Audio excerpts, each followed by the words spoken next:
Hi everyone, I'm Prabal Gurung and I'm here to share my significant looks in my career with Vogue Singapore.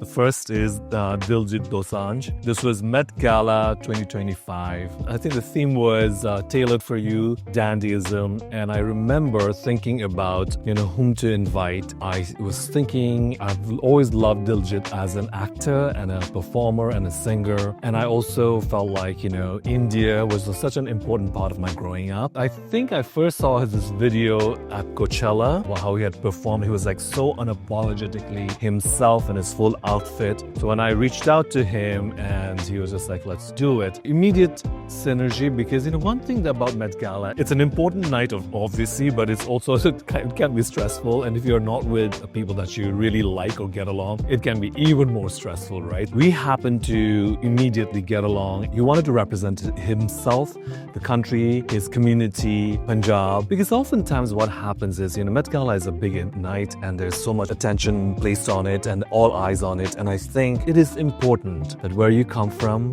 who you are, your heritage, you're unapologetically yourself, because at the end of the day, that's all that matters. The next one is the icon, Michelle Yeoh, in this emerald green silk file gown and this like a Tasaki jewelry. I was a creative director of Tasaki. I had designed this jewelry, and I was there for 8 years. And so when it came to Michelle Yeoh, she's always been an icon to me. And for a lot of us from our part of the world, we love her, from Crouching Tiger, Hidden Dragons to Memoirs of Geisha to Crazy Rich Asians, But oftentimes what happens in the West, the lens is rather different. We had heard about Everything Everywhere All at Once. We had seen the preview of it. And at that time, it was a small indie film, but I really loved it immediately. It deeply resonated. And I had a strong feeling that she was going to be nominated. And I also had a feeling she was going to win, but nobody can predict that. So I remember, going to Anna and the Vogue team and be like, and Michelle Yeoh, and they're like, sure, and it was so amazing. This was the first time I'd ever met her. So when I went to fittings with her, I still remember we went there and she looked at me and she said, oh, okay. She had a lot of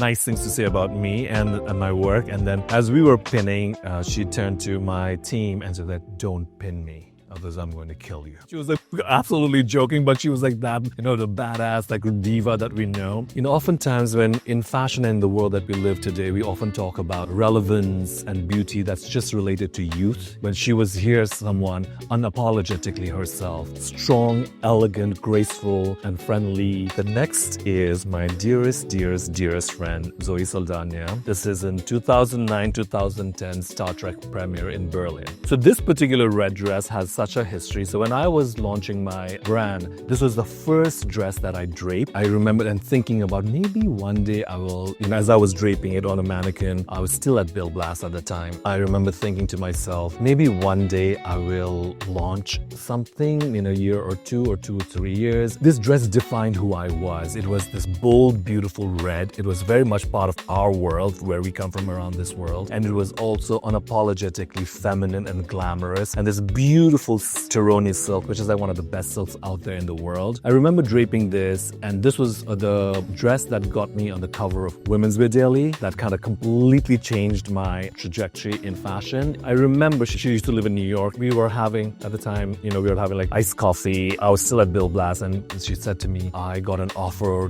for James Cameron film, and I think I'm going to move to LA. I was like, oh my God, I can't believe you're leaving. And I said, Zoe, I think I'm going to launch my own thing. And so we made a pact. My first launch that she would show up for her first big premiere, she'd wear one of my dresses. Literally a year later, when Star Trek happened and it was in the Berlin premiere, she reached out and she's like, hey, listen, this is going to be a big premiere. And I was like, the only dress that matters is this. So it's really, really personal for me. And look at her now. She is soared and she still remains one of my best friends. The next one was, I think it was in 2014. This is one of my favorite collections that I've done. This holds dearly to me simply simply because the inspiration was from this place called Mustang, which is up in the mountains in Nepal. And what was really beautiful about that place when I went there was how serene, how quiet, how beautiful, and how majestic it is. It doesn't necessarily get all the attention. There's not like too much tourists going on, but in its solitude and isolation lies such a confidence in that place, and I wanted to portray that. And this collection, I brought it to Singapore, I think after such a long time. It was really emotional for me to come back to Singapore because I was born here and I hadn't been here for a long time. Bringing back a collection that was really dear to me, to my birthplace. I'll never forget the backstage before going out, take my bow. I was like all teary-eyed because it felt like a full circle to me, because Singapore was the place that my parents came to build their dreams, and they left to go back to Nepal to raise us. For me to come back with my collection, with my dream in my birthplace, in a place that gave them the audacity to dream, it was a full circle moment for me. So I'll always hold this very dearly. The other one is the Princess of Wales. I think it was 2012, her royal visit in Singapore. This is even more, if the other collection was important, this one is even more emotional, simply because the dress in itself was this beautiful orchid print inspired by Nobuyasu Araki, his work. When I did that collection on a runway, it was a very provocative collection. Everyone in New York was like, oh my God, this is quite bold, And I remember there was Nicki Minaj was there, Grace Coddington was there, and that collection opened the international doors for me. The Princess of Wales, Kate Middleton, decided to wear that. It really solidified what I was doing. Here I was doing this collection that was really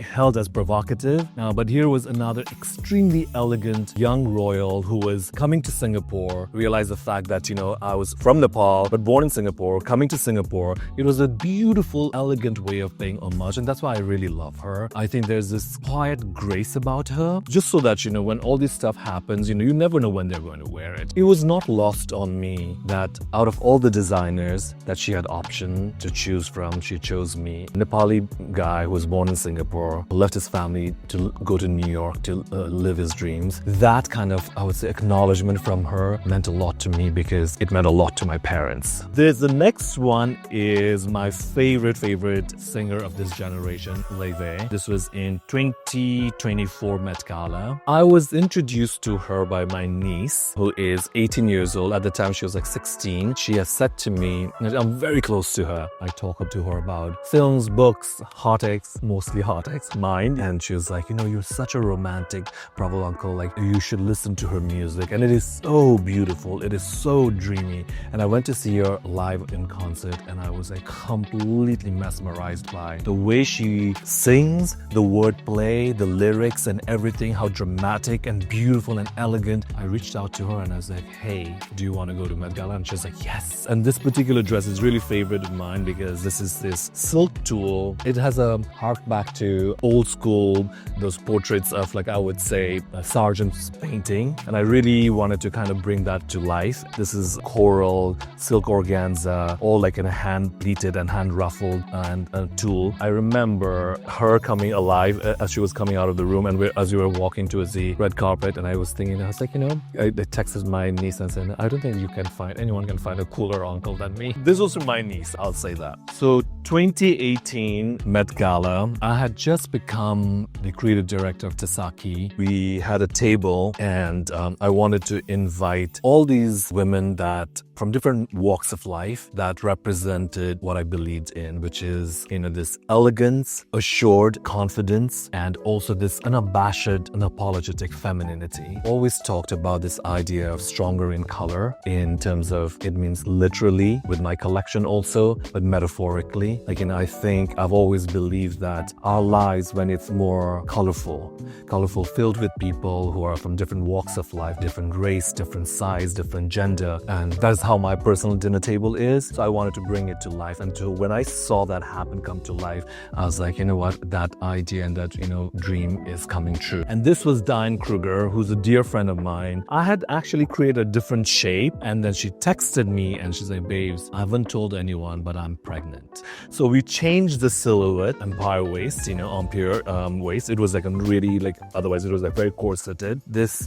beautiful blue Duchess satin dress, and like hand embroidered with pearls and diamantes, and the hat was by Philip Tracy, whom I love, and this massive train. I remembered when when we showed up there with everyone was like, I could hear an audible gasp from people. People was like that, and I mean, it's Met Gala. You don't hear that all the time, And, Diane is so graceful. The next one is one of my favorite actors of this generation, not just from India, globally, Alia Bhatt. She is someone I've known from her first film because my brother was the assistant director in her first film. And over the period of time, I've known her. We've become friends. When it came to 2023, I was thinking about, it was a Karl Lagerfeld. I remember thinking, who is there from India that can hold her own in the world stage, who has the talent, beauty, grace, and also humor, and also loves fashion, not in an obsessive way, but in a more curious way. And so that's who she is. She's very intelligent, curious, beautiful, funny, irreverent, and also one of the most thoughtful people. And this particular gown was inspired by this dress, this gown that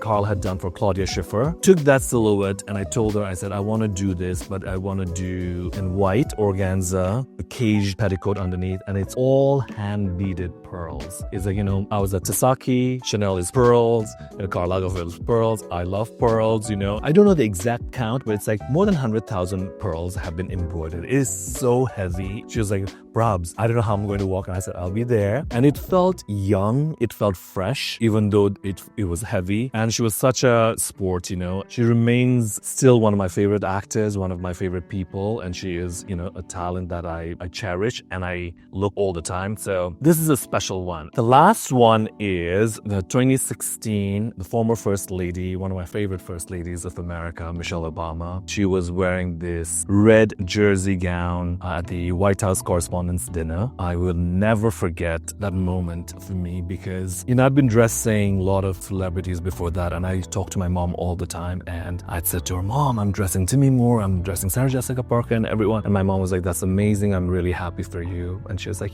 but who you should think about dressing is the First Lady, Michelle Obama. Then let's talk. That's what she said, like a good Asian mother, right? And I was like, okay, Mom, and I hung up. A year later, when this happened, I called her up and I said, Mom, let's talk. And she knew immediately what I was talking about. When I shared that photo with my mom, and she said to me, the success, the recognition no longer belongs to you. It belongs to the world. It belongs to the country. It belongs to the continent. It belongs to where you were born. It belongs to where you come from. And for every person who felt like they haven't been seen, it belongs to them. So now what are you going to do with it? So think about that.